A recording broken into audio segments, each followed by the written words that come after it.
It's funny because I texted Reg yesterday, Voch. You're going to love this.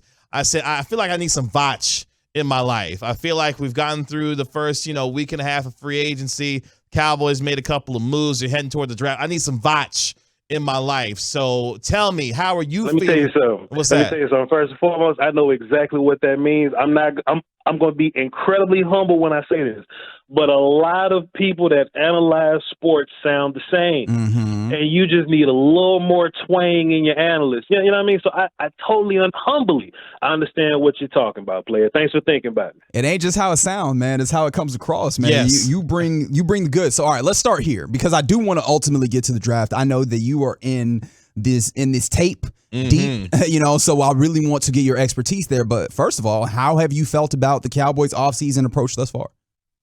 Let me tell you something, man. This team last year was good enough to beat teams in the regular season. If we line up against some team in the regular season last year with that team that we had, I felt relatively good about it, right? But we understand that the playoffs is a totally different animal.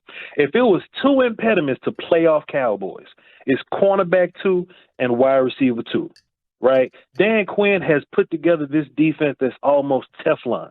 But the one problem, we kept throwing bodies at cornerback 2, and boy, they just kept throwing passes on cornerback 2. It needed to be fixed. I know a lot of people give Dak grief. I understand. But when you get into the playoffs, you run into teams that have the best defense in the league. No disrespect to Noah Brown. He's a Houston Texan now, but Noah Brown can't be your second best option when you go against defenses like that. Tony Pollard went down. You had one option. That's CeeDee Lamb. CeeDee Lamb did well, but where was the rest of y'all at? Where was y'all antennas? You just need a little bit more when you get to that next level. We play against the Eagles twice. That team has been incredibly aggressive, and shouts out to them. They have yielded postseason results because they were incredibly aggressive. Let me tell y'all something, man. Boy, we are long past the day where Stephen Jones walks up to a podium with a big smile on his face, sunglasses on, and a cigar, and he says, you know what? We have completed this team to where if we had to play today, we can play today. We have Nolan Carroll at cornerback, Darryl Worley at cornerback, and we got James Washington at wide receiver. I laughed to keep from crying. Oh, my God. And we have incredible media members, and we go, hey, yo, Stephen Jones, respectfully, that's all we're going to do at wide receiver? And Steve, with a smile on his face as he take a puff of his cigar, you know what he say? He say, well, we're going to have to rely on some guys to just step up. So Semi and all these other guys, they're going to have to step up, and they're going to have to just get better. Jalen Tolbert, they're going to have to get better. What I see from this offseason is a tad bit of urgency. Somebody got cussed out. I don't know who it was, but somebody got cussed out. This isn't just the typical throwing bodies at a position. We ain't just throwing bodies at corner and wide receiver. And no disrespect to those bodies, but we went to go get dudes.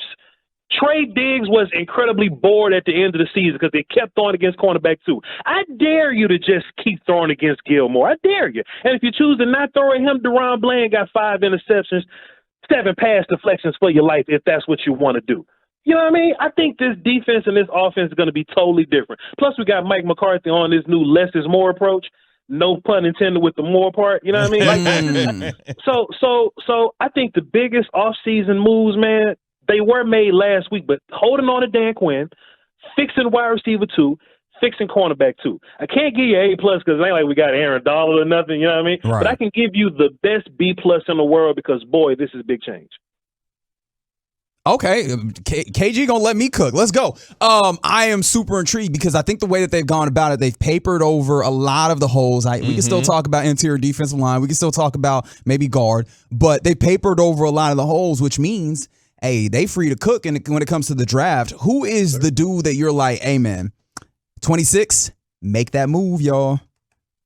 Well, I mean, there's going to be a lot of dudes down in the bottom of the draft, but I think there's something different about this draft to where we got our top 6 guys. There's going to be 4 quarterbacks. Tyree Wilson, Texas Tech is going to be Jalen Carter, Will Anderson, those guys, right? But then there's the middle of the draft that I just don't feel great about. You know, just some dudes that's there. They're like, hey, this don't feel like a 6th overall pick. This don't feel like like if I was drafting here a couple years ago, boy, I could have got Pat Surtain, I could have got Jay March, I could have got Michael Park, I could have got Rashawn Slater, and now I got to walk out of this draft with Peter Skoronski. No disrespect to Peter Skoronski, but you know, one name is not like the others, right? So the Cowboys are in this fun position to where all the dudes that we feel really, really good about, they're all in our range. So from pick, I'll say about 17 till about 62. That's where all of the fun dudes are. That's where all of the high value dudes are. So if you tell me, hey, you know, Quentin Johnston, wide receiver, TCU, he's falling down boards. Good. We are down the board. You know, if your 4th best corner is there, cool. If Anton Harrison, right, left tackle Oklahoma, he's falling down boards, perfect. We're there. So these dudes that are falling, those are some of the dudes that I like the most. Jackson Smith and Jigba, he ran this 4.5 today. Good, perfect. Let some team just overthink it and one of the best wide receiver drafts just kind of fall to us. So if you're asking me who's going to be there, I really don't know who's going to be there, because one thing that you got to lean on is that teams suck at drafting. You never know what's going to happen. But typically the Cowboys get this right. So it just really depends on who's there. It could be a linebacker, Drew Sanders. So like you said earlier, we've already addressed wide receiver. We've addressed cornerback too. So we're not in a pinch to get anybody. But I'm O-line guy, so I like to get O-line. So give me John Michael-Schmitz from Minnesota, and I could just sleep good at night. Wait, let's follow up on that. What about preach to me on the benefits of John Michael-Schmitz? Well, John Michael-Schmitz is a guy that's a fantastic technique dude, and you don't get a lot of young dudes, particularly offensive line, that are big technique dudes, because these college coaches might get fired like next week. So they just got to teach dudes technique quick. They don't teach real life pro level technique. John Michael-Schmitz has fantastic technique. He has fantastic size. And for a center, he has fantastic attitude. For the most part, you know, teams try to hide centers. You know, they try to make centers the worst dude on the offensive line. But John Michael-Schmitz got a bad attitude, and he's very physical. So most of the time, these teams have really powerful guards, really mean guards, and they help their centers by way of like Voltron and the guards with the centers in these like combo blocks. But John Michael-Schmitz at center makes his guards better, right? So that's fun for me, because my guard is Zach Martin. You know, my guard could be Tyler Smith. They are strong, angry, pissed off dudes in their own right. But another good thing about John Michael-Schmitz is that if we do draft him, he can play left guard for you. So if he plays left guard for you, and let's just say, Pro Bowl center Tyler Biadasz gets a little bit of Dalton Schultz in him and say, hey, man, I'm Pro Bowl center Tyler Biadasz. I don't want to come back for $38 next year. Cool, we'll move on from you. We'll put John Michael at center, and we can just find us a guard whenever it happens. So position flex, power, technique. I love John Michael-Schmitz. He's a very low-key pick, but a very safe pick also. Voch Lombardi of The Volume joining us on the Get Right with Reggie KG right here on 105 through the Fan. So I have to ask the obligatory question when it comes to the NFL draft. If a certain Texas running back is sitting there at 26 and Jerry and Stephen Jones are sitting there ready to draft, is Voch Lombardi turning in the card for Bijan Robinson at 26 for the Cowboys? So I think some of the dialogue on Bijan Robinson to the Cowboys on the internet has been some madness, because people talk about him like he play punter or something, you know, all the value position. Like, nah, man, like this dude is a dude that can take your offense, you know, to the next level or even one more level. So I don't think Bijan is going to be there, because I think he's a fantastic player. But if he's there, you run your ass to that podium. Can I say ass? I'll show my bad. You run to that podium. Yeah.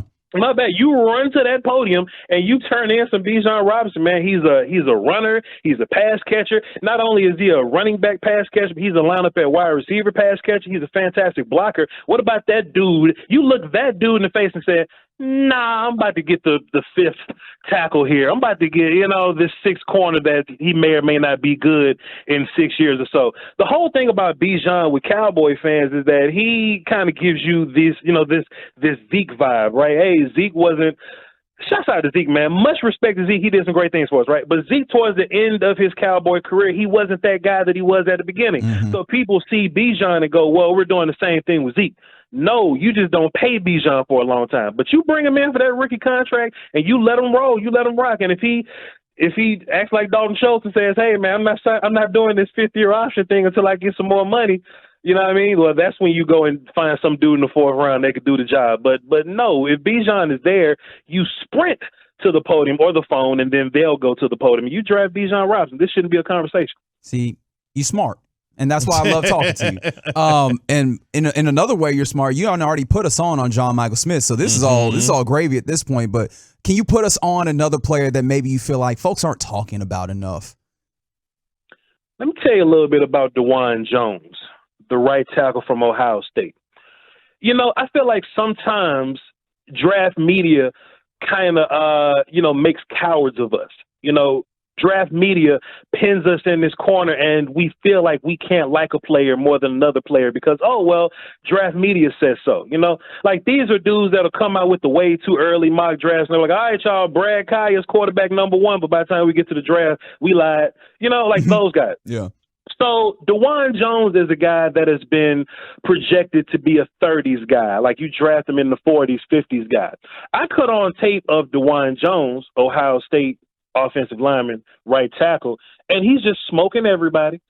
And he's smoking everybody. If he's an NFL level prospect, he's smoking them. If he's just one of the regular Michigan State kids, he's smoking him. If he's in a championship game versus one of the Michigan guys or like Jalen Carter or something, Jalen Carter just explodes everybody else. He don't explode DeJuan Jones. I'm looking at DeJuan, I'm like, how is he doing this? Well, DeJuan Jones got arms longer than everybody. DeJuan Jones is a little heavy, but you don't have to be as fast when you got arms as long as everybody, right? Fantastic technique, fantastic hand fighter. You know, so I look at DeJuan Jones as a dude that's being talked about in the 50s. There's a left tackle at Ohio State, Paris Johnson. People are talking about him. People love him some Paris. Paris is going to be way in the top 15 somewhere.